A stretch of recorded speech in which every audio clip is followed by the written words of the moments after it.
Hey, it's Rick with the Rock Bottom Outreach. It is Real Talk Tuesday. And again, New Year's Eve, New Year's Day is fast approaching. A lot of people are going to make these commitments to the new year. And a lot of times beyond the health and fitness, they have a goal of doing more for the Lord. I'm going to start serving the Lord more. And that is very, very commendable. But here's my caution is being a coach, I was always performance driven and goal oriented.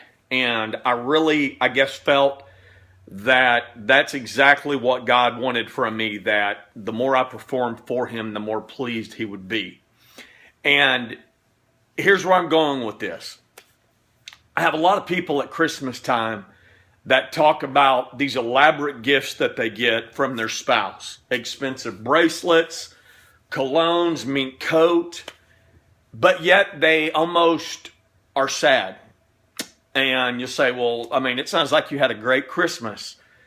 And the response is, well, it was, but he wasn't there. He kind of like dropped it off, or she, just dropped the gift off and kind of left. And really and truly, they're never really there. And believe it or not, young people are the same way. If you remember the Happy Days episode a long time ago with Fonzie, and Fonzie, I think it was a robe he got from his father, and he kind of opened it and he wanted nothing to do with it. He was very angry at his father because his father basically was never in his life. And so, the father sends this gift hoping it will make up for that, but obviously a gift is not going to make up for that. What Fonzie wanted the most was time with his father. And, I had a kid at Gainesville Youth Prison one time that the smallest of thing, I gave him shoelaces for his football cleats that he couldn't wear without them. And as I began to walk off, he said, "Coach," and I turned around and he said, "If you were my father, I don't think I would be here today." And I'm going to tell you, those shoelaces didn't cost $2. And it was nothing to me, but it meant everything to that young person. And so here's where I'm going with this. God has made us relationship oriented. It is about oneness.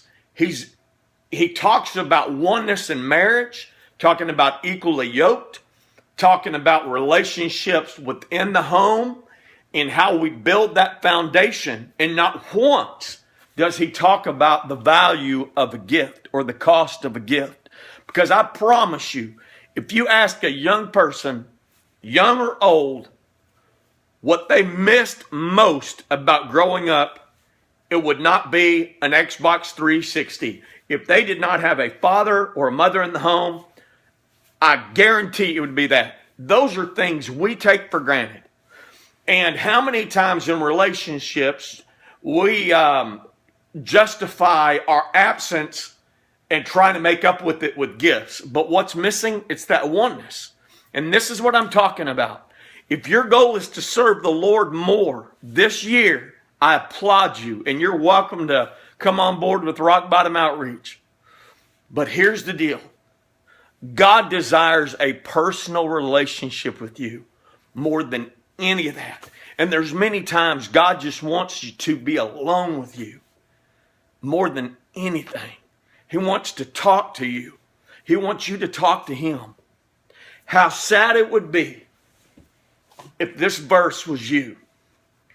Book of Matthew, chapter 7, verse 23.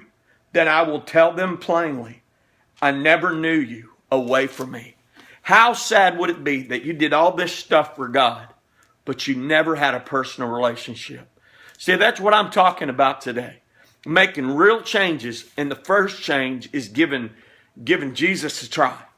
Accepting Christ and beginning that personal relationship. If you're struggling in that area, you need to ask him, show me how I can be closer to you. Not do more for you, but Lord, how can I be closer to you? Hey, this is Rick with the Rock Bottom Outreach. It's been Real Talk Tuesday. Have a great day.